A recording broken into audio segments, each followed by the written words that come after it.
Michael Mbaye. Azana. Ah, pasteur. Aïe, marathon, la pasteur. Ah, ça chante, il y a un nyoso. Comment Beni Snapchat na na téléphone na ba télé ba Snapchat ayibi pelo moko te makele bele kio na ka bele no bomba qui c'est ken ba domination ba na par-ci par là ils embrouillent la situation que Satan a dit que ba faible ba zoya bon il va ba se dépouiller ils sont là que pour dépouiller ce sont pas des hommes de Dieu oui mais pour personnel volontaire on s'en va mettre ils ka ba intérêt personnel azo tonga azo ba villa ailleurs azo et comme il a akata o ya yenzoko akata o souci à peuple. Il y a des gens qui ont des peuples. À quel voyage l'État d'abord. Tout le monde rentre dans l'église, comme il a enseignement à parler la langue. De deux, il y a une école de Saint-Esprit. Saint-Esprit, il y a une école. Il enseigne Saint-Esprit, il enseigne la langue. Des théâtres au nom de Jésus. Je ne sais pas comment tu peux faire un cadre. Il y a des gens qui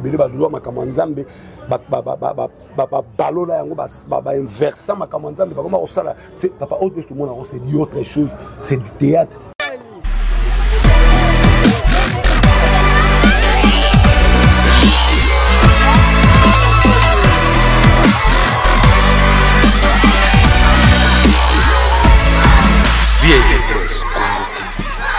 Mbote Kinshasa, Mbote Brazzaville, Mbote Diaspora, Mbote Mokili Mobile Bolandara. Émission de Kin 168 heures, le kaka. Na VIP Presse Congo TV, la meilleure chaîne Beta Masola Solo. Chaîne Oyer na sujet édifié Rabino, chaîne Oyer na ma fingate, chaîne Oyer na sujet pour créer base. Chaîne Oyer na sujet très importante, Oyer édifié Rabino par rapport. Il y a une annonce de 6e émission 10 jours autres à la fin. Vraiment, chaque fois, vous s'abonnera toujours dans votre chaîne VIP Presse Congo, la meilleure. Na émission est 168 heures. Vous êtes représenté par votre serviteur, le général de la presse congolaise. Vous avez à travers le monde, au Bolandarabiso, au Bengaka, au Canada, États-Unis, en Micronésie, en Océanie, partout dans le monde, en Côte d'Ivoire, en Brazzaville. Surtout dans la ville province de Kinshasa aussi, au Bobengaka biso matin midi so bokomara na WhatsApp, bokonye toujours comme par rapport à sujet au la Rabino. Le to belebino o azali déjà mutuna yambaye déjà na ba né o tikoleka, mais en 2025 malibosona yambaye na mbe sous lelo na lukilukiye na ko découvrir lelo na monier na yambiye yende longo na to décortiquer mo mali solo moko ya tongo awa. L'actualité zali belé. Tout le monde a côté politique, guerre, na est tout le monde côté religion, pasteur, prophète, débat à la télévision, baba, tout le monde wapi. Et le monde est décortiqué par sujet sur oyo. Et ça, l'actualité du jour. Prophète, bonjour. Bonjour, grand journaliste Chris. Bonne santé. Depuis 2025, tout le monde a les lots de bandits. En tout cas, tout ça qui n'a qu'à la concentration. Il y a concentration et puis consécration. Il y a concentration puis consécration. Puis il y a autant de vision à mais je suis là, on est là, tous observer.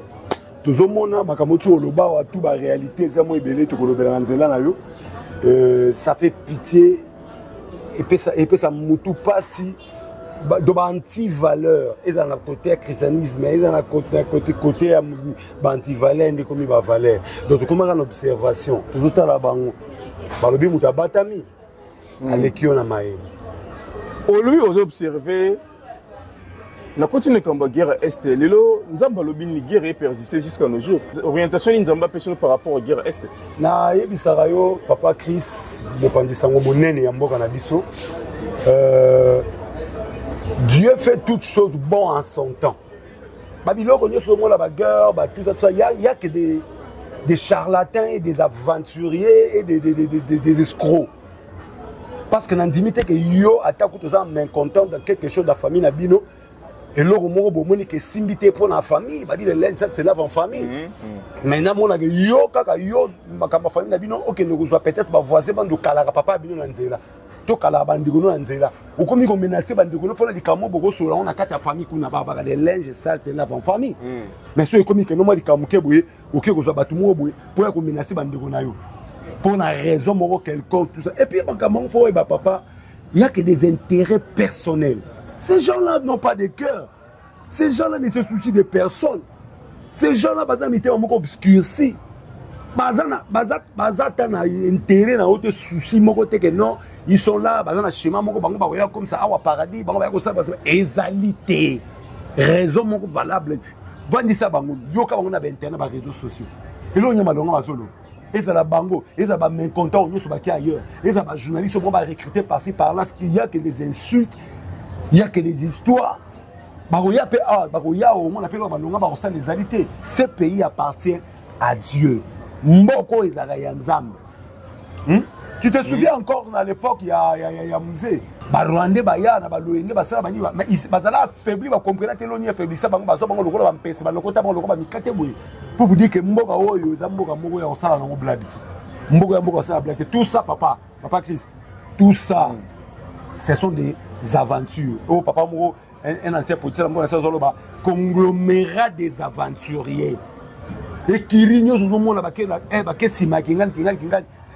Et le bas sont des patins. Toi, quelqu'un peut t'utiliser pour sacrifier tes propres frères. Est-ce que papa Moutoumou a utilisé pour la attaque du Cameroun simita ta bobe bani nengeni. Et vous ambali boso be balande gonayo que yuko nozo ba petio ba kuluna zo ba bo melon de toi bête lon de ko yo na bobe bani zala. C'est ce des kuluna. Mais est-ce que le pour phénomène Nessil, qu'est-ce qu'on doit faire? Mais ça fait des années. Plus de 25 ans au guerre Est-Ezali. Oui. Au moins, la volonté de faire les choses, la volonté de faire des bonnes choses, la volonté du changement, c'est ce qui manque dans le cadre de l'homme politique, un congolais. La volonté est zatée. Hein, papa, va disposer de tout le monde a plusieurs problèmes. Mon papa zana mbongo, papa zana makamio, soit nga tangisa yo disponibiliser ka la volonté de la classe. Au monde a mon amour, la classe, tout le monde a monté dans ma vie. Les années où le Congo est disposé de tous les atouts, les alliés, comme ça, na sommet en Afrique, peut-être puissant. Mais la volonté de faire des choses, c'est ça, volonté. Les gens ont toujours ciblé l'effort personnel. Ah oui, effort personnel, volonté, on s'en va mettre intérêt personnel, Azoa, Tonga, Azoa, Villa ailleurs, Azoa, et comme il y a Akata, ou Yenzoko, Akata, ou souci à peuple. Les gens qui Lumumba, les gens qui Kassaboudou, les peuples, à quel voyage, l'État d'abord. Donc, on a lobby dans mon frère. Mon justice à mon abisso. Hein? Tout le monde a mené ça, comme ça, Moutamba. Il se bat quand même. Il se bat quand même, malgré tout, il va croquer à jambe, mais ça va quand même. Mais ce sont des gens qui sont habitués à un système. Ils ont créé des systèmes. Hein? Pour leurs propres intérêts, même si l'appareil judiciaire va créer moi, c'est mon propre sa justice. Mon papa, il n'y a que des voleurs pour habiter justice, et c'est un peu clopa. Ce qui justice, me connaît tellement la justice est tellement beau.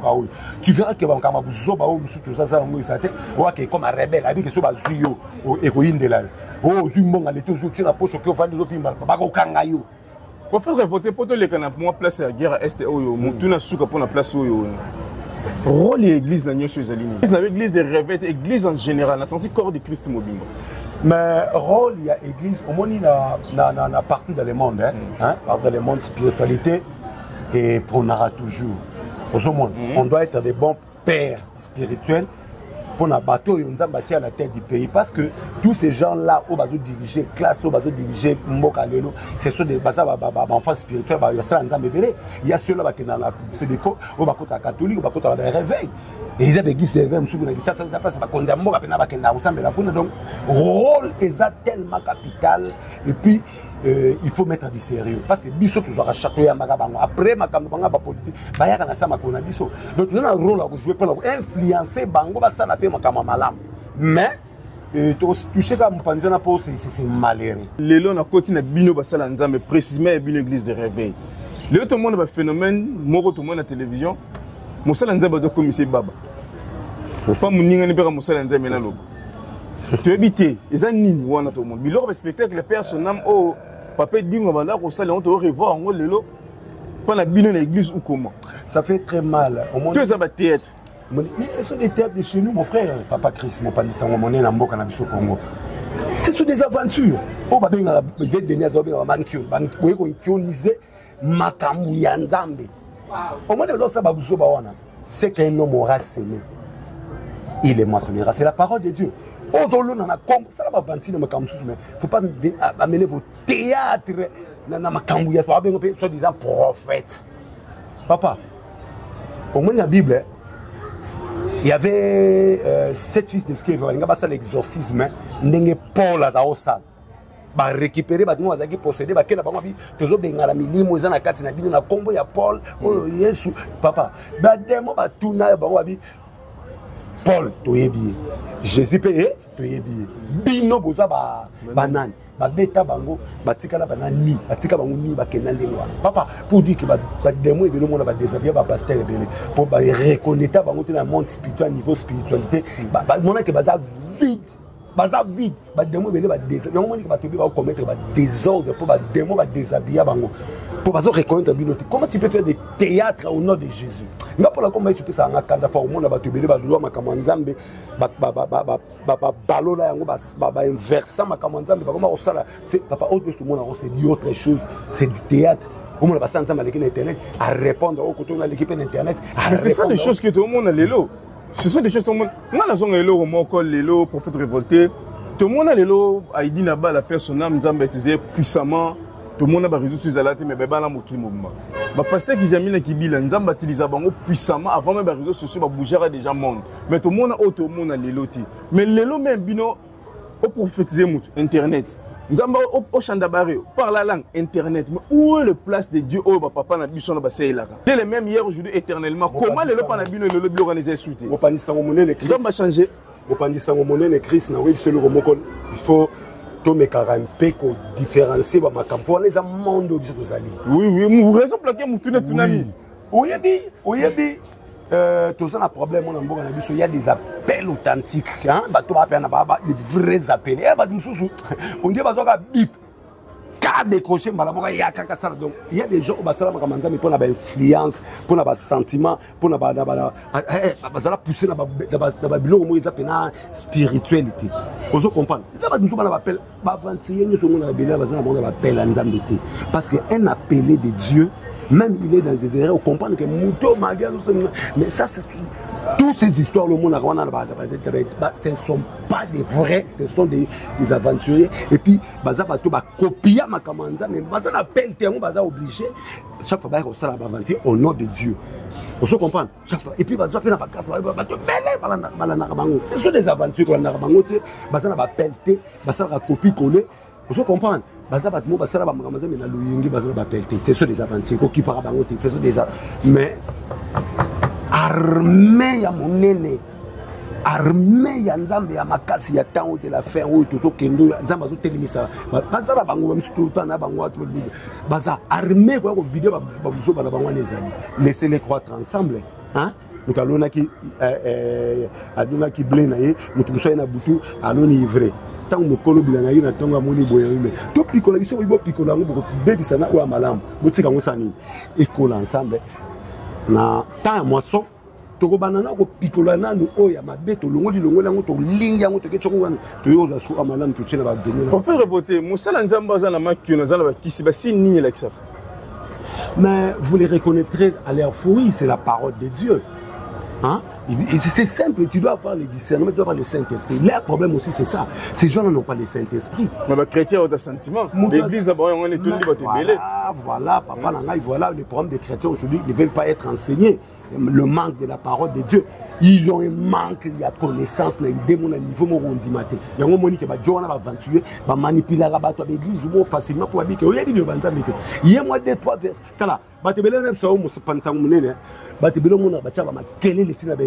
Même Bible, Bible.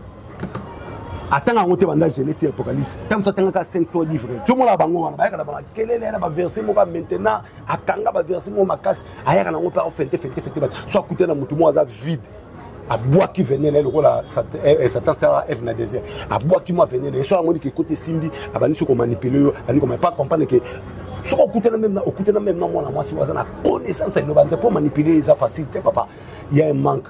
Il y a connaissance, il y a parole, il y a fanatisme, et puis il y a un manque du vrai Saint-Esprit. Il y a un Saint-Esprit, il y a une facilité à discerner. Que ils avouent, ils faux, ils avouent. Tout le monde a mis papa Christ, c'est parce qu'ils n'ont pas le vrai Saint-Esprit. Le Saint-Esprit, il y a la fabrication, il y a la blague, l'esprit. Mais le Saint-Esprit, prophète reporté, le tout le monde rentre dans l'église, comme il a enseignement à parler la langue. Le deux, comme l'école de Saint-Esprit. Saint-Esprit, depuis qu'ils ont une école, enseigner Saint-Esprit, enseigner la langue. Mais ce sont des choses obligées sur vivre en l'église des réveils, l'église de l'élo. Précisément, parce que l'élo, dans le temps où on a moko, pasteur comme Kimingaï, comme les Kimingaï, il y a une émission. Mais comme l'église n'est pas ébi, et qui met l'église en sous-région en échanger. Le pasteur n'a l'andé qui est à l'obbi, pasteur Gilles. Oui, pasteur Gilles qui met. L'andé qui a se demandé mot de l'internet à l'obbi, qu'on parle la langue, ils ont formé le mot satanique. Tu mets tout le monde va passer enseignement dans l'église. Tu peux passer l'enseignement dans l'église. Qu'on parle la langue, ils ont formé le mot satanique. C'est une invocation. Oh, ils ont le mal l'élo. La langue est formée satanique. La toute autre question la foi. École du Saint-Esprit. Il faut exister. Saint-Esprit va enseigner au monde. De deux, école à parler la langue. De trois, les pasteurs à l'objet que non, parler la langue aux hommes, c'est des invocations diaboliques. Mais mon père dit ça, mon monnaie Christ, n'a pas dit que mon peuple est payé par manque de connaissances. Comment on a bâti sous bâti, pasteur, mais en réalité, ils ne connaissent pas la parole de Dieu. On peut enseigner la parole de Dieu, on peut enseigner certaines choses, mais enseigner le parler la langue d'abord, ils ont la dimension de l'eau. Il y a la langue des anges, il faut comprendre. Il y a la langue non. Saint-Esprit a sa capacité pour le parler anglais, le portugais, l'espagnol, le Saint-Esprit. À propos de la chambre haute, si il y a mon il y a pas d'apôtre, la langue, il y a fait dans Jérusalem, reconnaître la langue, la capacité, il faut comprendre. Il y a la langue, mais ils ont parlé à la intelligence stérile. Tu parles à Dieu en esprit. Aujourd'hui, intelligence, il faut comprendre. Ça existe, c'est de la parole de Dieu. Parler la langue, ils ont la dimension, ils ont la langue intelligible, ils ont la langue des anges. Mais il y a des variables. Au fur et à mesure, même il faut parler la langue et changer. Soit comme dans la langue, au moins que l'intelligence est stérile.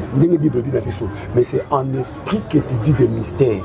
Pour se comprendre. Mais avoir des écoles, nous ne avoir des écoles, seulement des langues. Est-ce que Makambouana na Bible? Est-ce que Makambouana na Bible? Mais c'est ça, tu vis en l'élo.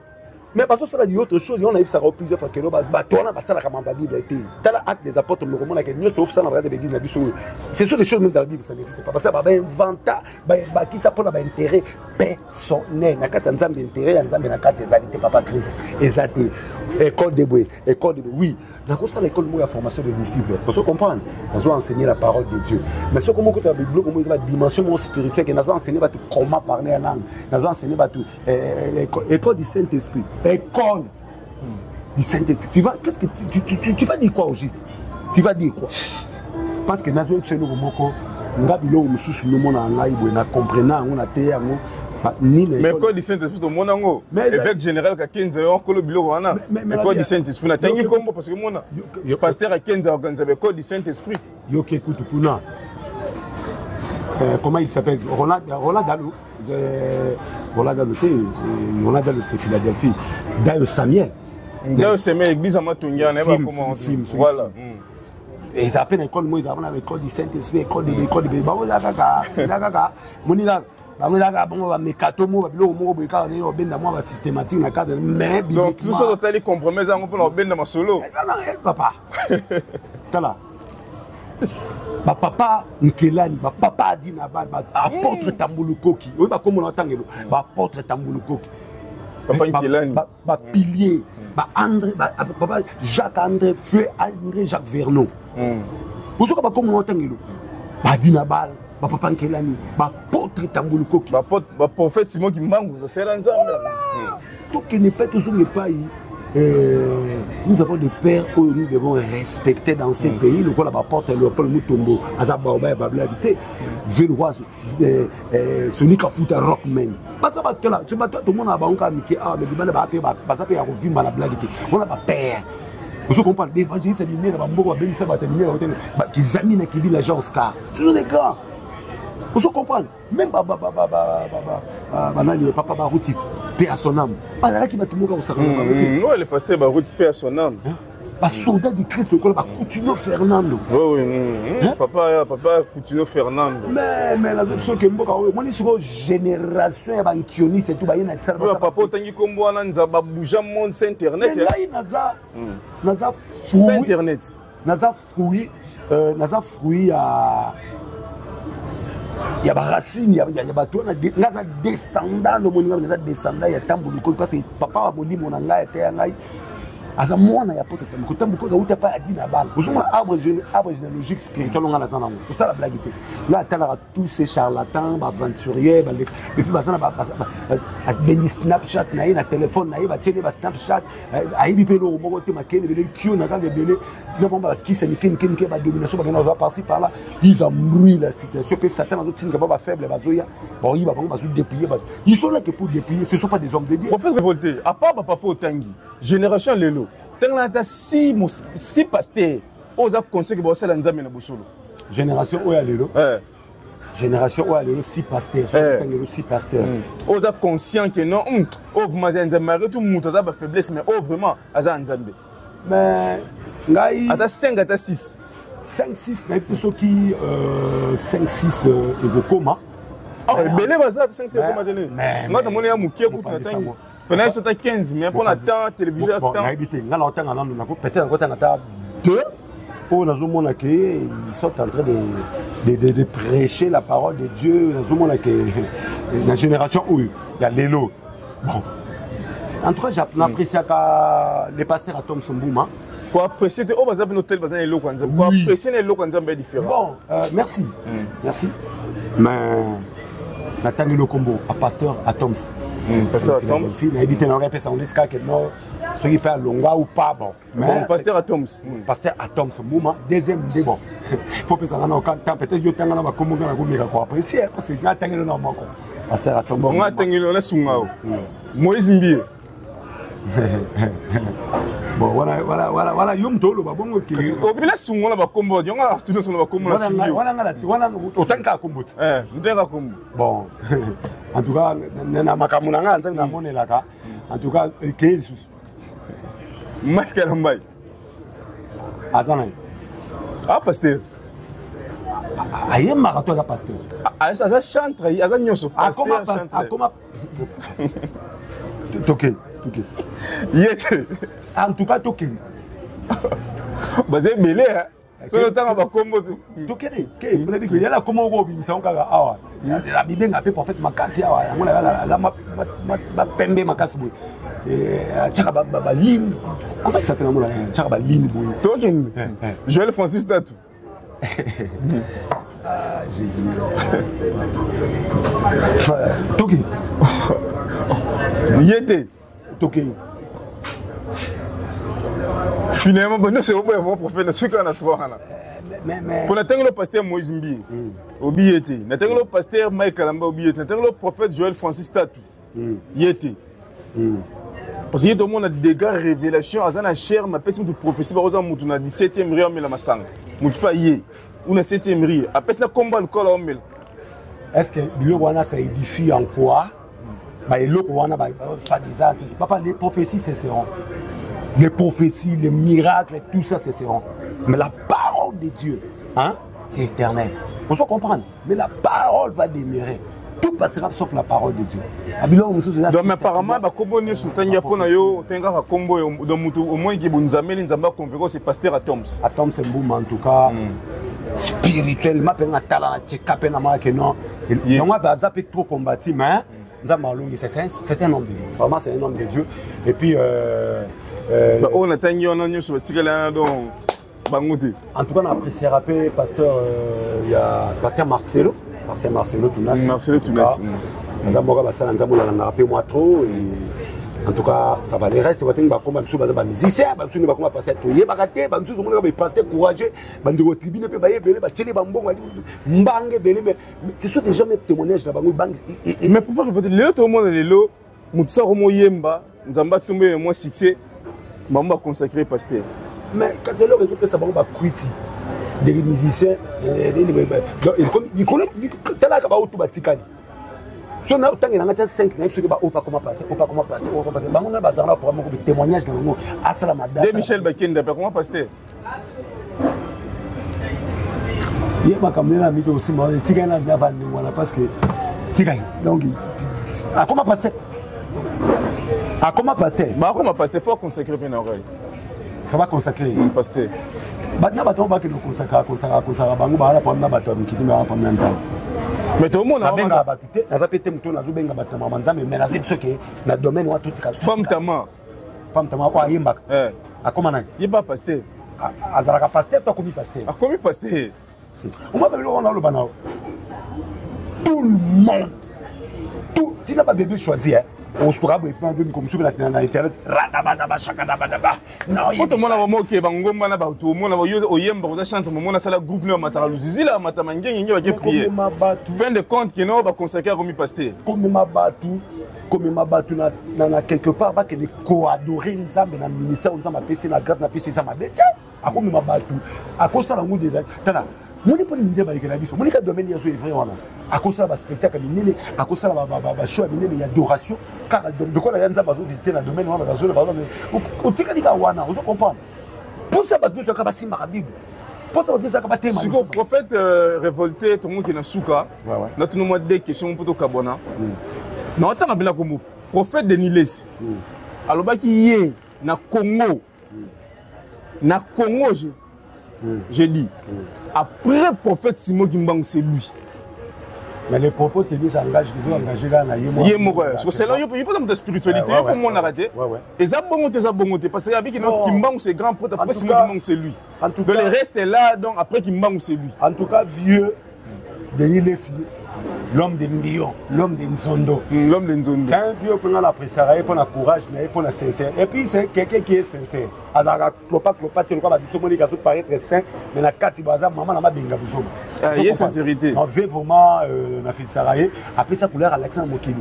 Qui est tout ça dans Mokili. Vous comprenez?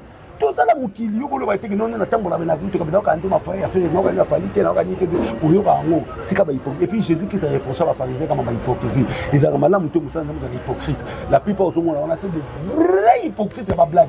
Mais dans la carte de chambre, la carte de bala plan. Bana ba parler monsieur pour la qui tout ba boîte nuit na ba kuta na ba sala ba maman na ba déjà vous comprenez parce que la babilo ko na mais ba bisa ba ninga ba victimisation ba bisa ba ninga ba za ba kelifi on dirait ba ba na porte alors na liste ba hôtel ko yo kota te yo kota et l'hôtel nous avons qu'un seul juge tous là on a dit mais ba contre là c'est Dieu qui connaît mais tu comprends pas ça la face peut-être ils allaient au Musa Mobolilo quand on a ça nzambo c'est pas nzambo c'est bien en côté ah mais avec Denis na répondre au Muspandisa au Christ en trois avec Denis c'est un prophète c'est un homme de Dieu que je respecte aussi et pour sa sincérité son courage Azam tout monde Azara vrai hein il est vrai moi ma ramena bien c'est vrai Azara vrai Azara dans les histoires de Moutaya ko bimisa biso belé avec Malabang Coucou c'est lui qui courage journal oui quand risque vie na mambe belé ni Azara wana donc mais ba débé finga pasteur Denis ba critiquer pasteur Denis ce sont des ignorants moi la reine un pasteur Denis sur mon wana il connaît la parole na banda version il connaît la parole de Dieu ça blé te rouler kabate belé bo après ça na Congo deux mon c'est un bon prédicateur et puis c'est un prophète de Dieu nous avons tam ça prophète chaque génération na ba esprit na makambo musuku nous avons tam ça bon takala ceux qui disent ça tambo nous on ça au dit que c'est un scandale mais ça va musuku nous avons tam ça pour la Bible prophète alors on va commencer nous avons c'est autant pour la pendant autant de jours ni Nicolas Miravi tala on relia kaka ba prophète baza batmo un peu compliqué baza batmo on a batiti mo pose un peu spirituel pour comprendre que tala alors ba makamso ko MT ko kisama te ba bébé là on va pe ko kisama alors on reconnaît un peu prophète par quoi quand il dit quelque chose et la chose s'accomplisse voilà ngai vewana c'est un homme de Dieu et après ça parce que sens il y a sans hypocrite Aza hypocrite, Aza vrai, il est vrai en tout cas. L'homme de Mbio, venanga de l'homme de Nzondo. Prophète, votre émission sur la question, il a tenu au message de nous savoir Nzambe to badou sur à travers le monde. En tout cas, les messages à sous-caté pour l'émission Zali Koya. Pour l'émission Lelo. Pour l'émission Lelo, lundi le 31 mars 2025. En tout cas, il est 11h juste heure de Kinshasa.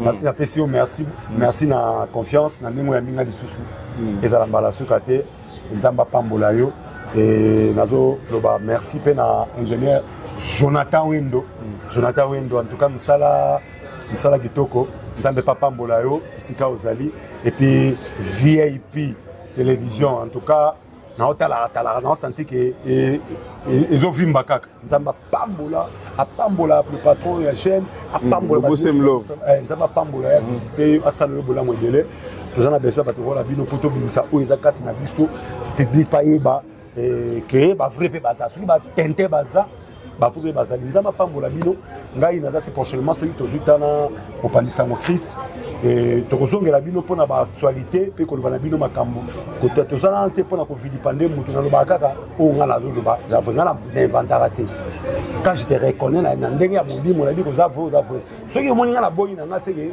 na ça n'engage tous les propos tenus ça n'engage que moi soki na biko na yebi na nga tout za pasteur te seke ngap na lobi yango donc point ba je reconnais ce que je reconnais, on a reconnu, fini Moutou, Zambati Kalabina Pambolabino, plein de bonnes choses. Merci beaucoup. Merci pour faire voter, de répondre à l'invitation à Bisso Ningoz Kolobazali. Émission à Soukate, émission aux ala par rapport à la réaction Batou, au commission Oyo, Ezali Pouya. Vraiment, Ezali, première partie, beaucoup de réaction à Bino. Par rapport à ce jour de Bélélo, tu bien un prophète en créant toujours pour leur répondre Bino de l'Arabie à travers le monde en respect aux anangos vis-à-vis Nabino. Merci, monsieur Pouya. Mokola Lelo et Sili, merci na Bobo Semlov, Kolo Bilingumoto Bolingebele. Oya Sala, notre déplacera pour nous réaliser une mission Bajaro Botal et comme la Bino Bandaku. Merci na Miss Bougie du Congo Moté Mapembe. Merci na amitié d'enfance. Là, je vois mon ami d'enfance de Neve Solo Moua depuis Londres. Là, je vois le docteur Médard Bafoulé. Merci na Nzamba Lola, Zongisio Lissous en forme. Merci na Bendeko Nyos à travers le monde. Bon, on est toujours qu'on s'abonner, qu'on liker. Na ba émission na Bisopé na chaîne Bino VIP Presse Congo TV online. Merci de vous mbala sima ceux qui nzambe ya Lola azongité. Bye.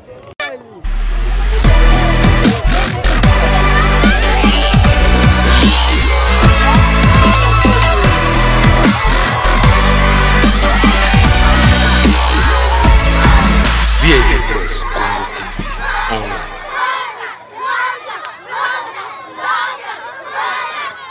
VIP Presse Congo TV online.